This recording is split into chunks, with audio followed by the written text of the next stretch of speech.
Like wavelength, like keep it yeah, dark. a little more than a wavelength, so like dark, like Okay, you like know, still kind of like where you can sponge it, yeah, or like brush like. yeah, brush it, yeah. Okay, I'll probably do like a 3 or something like that. I And then you want to keep the curve or like hot taper. don't matter what The enhancements, right? Yep.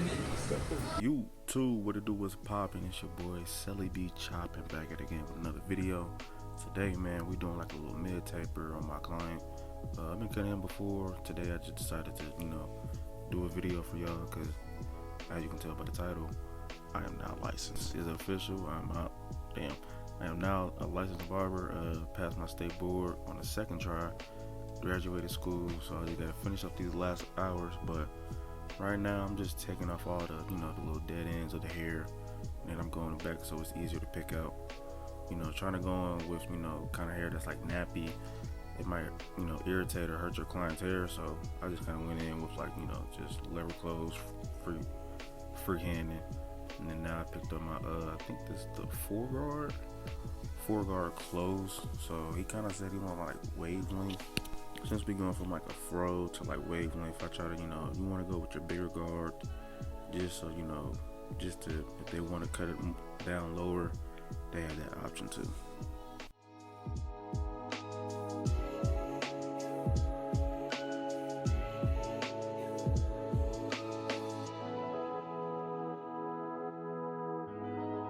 So right now we're just knocking off that hair, getting it to the desired length so we can set up our fade in the back and on the sides. But yeah, I want to talk about, me passing the state board, man. I failed the first time, but I went back in, studied a little bit, I passed. But I'm gonna get back to that more later. I'm setting in my ball line with the clipper clothes with my babeless. These came in with the school kit. I like them. They're decent. But yeah, we're just setting it in just to make it, get those guidelines a little bit more easier to take out.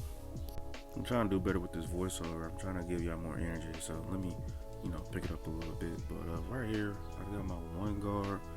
His hair in the back kind of grows in like a lot of different directions, but I just like to go in with the one guard close, get that, get the foundation of it. Basically just debulking, and then I flip it, and then after I debulk, clean off the neck, and then go in lever open. I'm not really good with measurements, but I know I don't go too high and I don't go too low, because you got a little bit more room to work with in the back. I'm not gonna lie, when I was doing this back taper, like recording, I didn't like how I was fading. Like I feel like I don't know, I just feel like my technique was hard to explain, because like I take the one guard off when I was like, working with one, working with a closed, working with an open, doing some clipper over comb. So forgive me on like this neck taper, but eventually I got it to look how I wanted to look. I think I went in the two guard, just getting that top part where the top of the hair meets the taper, basically, if that makes sense. This process is, for me, the back taper is always like the hardest part, because the hair grows in different directions for different clients. So it takes me a little bit longer, but once I realize where the hair growth is going and get that foundation, it ends up being a little easier. Just doing a little raking method right there, clipper over comb on the side, so the neckline is easier to line it up once I get to that process. Alright, jumping into the mid taper portion on the left side. I'm going lever open, kind of like in a rainbow like shape, just to get that that curve, to preserve the curve of the C cup. His hair is kind of like thin, curly a little bit, so I can I don't have to use a lot of steps with my fading process on this client. I go one guard close, lever open. I really don't like using a half guard or the zero guard, because like I said, his hair is easier to fade and manipulate. And then right here, just doing some freehand debulking at the top. This video is sped, but my process is it's a simple but kind of like a slow burn process. But then once I eventually get to that transition and fade that I like, it just gets to a point where I'm just doing free form techniques and raking, slicing, point cutting, just making sure that the blend is, laid down in that gradual transition that everyone's looking for when they come to the barbershop. But a better way to explain my process is lever open, one guard close, one guard open, and then just detailing. What would be that zero guard is just taking a corner of my blade and just getting those imperfections and those dark spots that I don't like in the blend. And, comb one, fade one, brush one. In barber school, they teach you, not to comb or not to brush, because brushing groups the hair grab. I need to get some water. But brushing groups the hair together while the comb, it separates them. Which is why in the beginning you want to lift the hair off so that it's easier to come, cut through and whatnot. Switching over to the right side, these my Andes Masters, the cordless ones. One of my instructors told me to start using them even though they're chipped on the left side. That's why you see me using like that left corner mostly. Basically told me that a chipped tooth still bites, so pick up those Andes Masters and watch how the fade comes a little better. But I'm just switching through, going back with my one guard close. Like I said, my blades on my clippers, they're chipped on opposite sides, so that's why I swap between them. And I just need to go ahead and get new blades soon. But I know I'm not really the best teacher, but one guard thing is like one guard open right there, giving those imperfections out. So like I said, just lever open, one guard close, one guard open, and then detail with that. Don't use a half guard, bro. Half guard ain't nothing. Just detail with the corner, and you'll be able to fade a little bit quicker and faster. And it actually comes up, more smoother in my opinion as well. But for these last couple 6 minutes, I want to talk about how it is, being a licensed barber. It felt good taking the test and passing it, but right now I need to complete 1,500 hours. I got 2 more weeks to go, but it's 80 hours or something like that. So, but it's not what I thought it would be. I passed the test, but still looking for clients. I got a shop lined up. I just gotta get those hours before I can officially have my license. But after years of cutting it, bathrooms, kitchens, anywhere you can imagine, just being able to finally work at a barber station in school. So now I'm being able to, one step closer to working in a shop and paying booth rent and bringing in clientele and accepting walk-ins, continuing my barber journey. I've been extremely grateful, I'm not gonna lie. Now, I will say barber school was a long, tough process, bro. I'm the days, working in between, working overnights, getting up in the morning, trying to make up hours, going from 8:30 to 5:30, then going to work at 9 o'clock, 10 o'clock at night, bro. I'm just glad to be almost done with it, not gonna lie. Now we're entering the lineup process.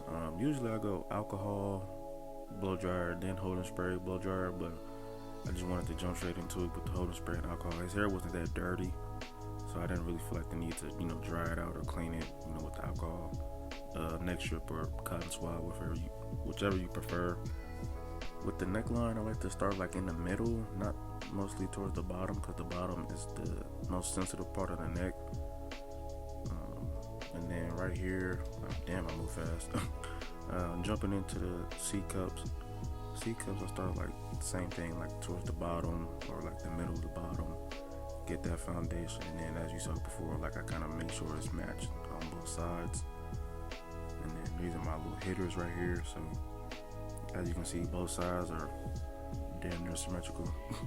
We about to get choppy, I ain't gonna lie. This is the part that I like the most of the lineup, because it brings the the fade and the haircut all together. I tell people that, if you can put a good line on a decent fade, you got it, bro. But the goal is to make sure that your fades and your lines is all crispy.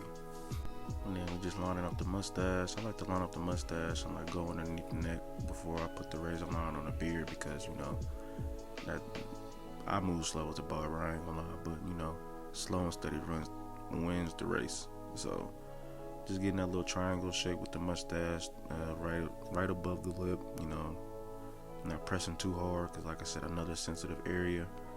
And then coming down, getting that shape of the mustache, and you know, just detailing a little bit, not detailing, but making sure that he crispy.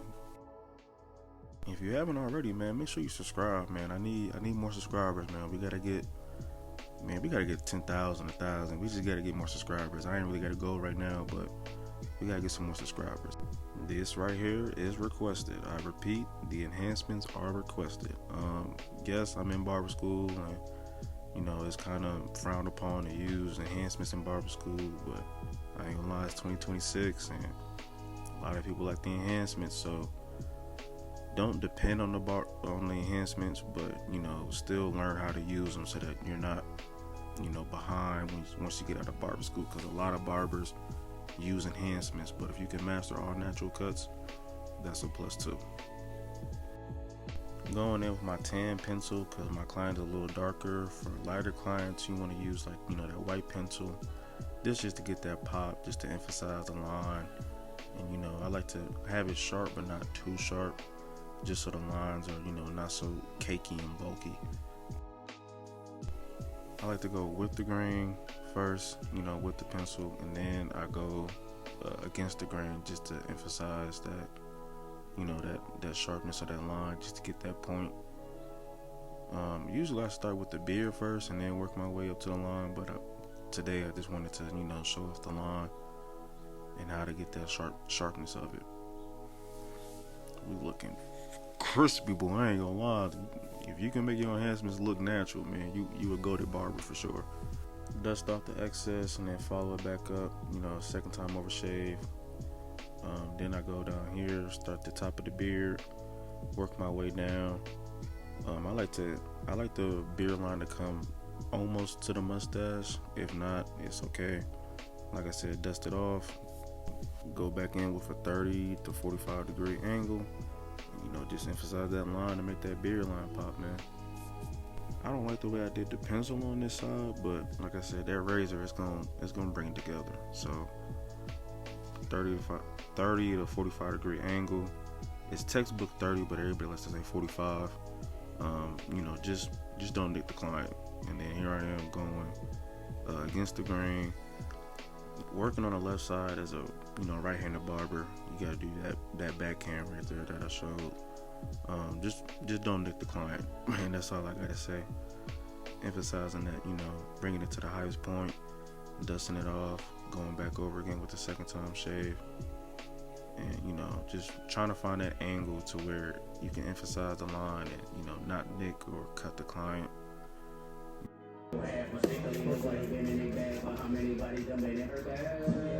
Everything's fine?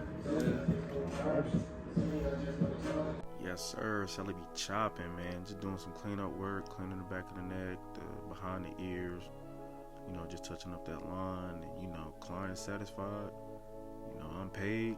I'm satisfied. And, you know, send them on their way. Got this mess, man. We gotta clean up. Hope y'all like the video, though. Trying to do more content since I'm graduated, licensed barber.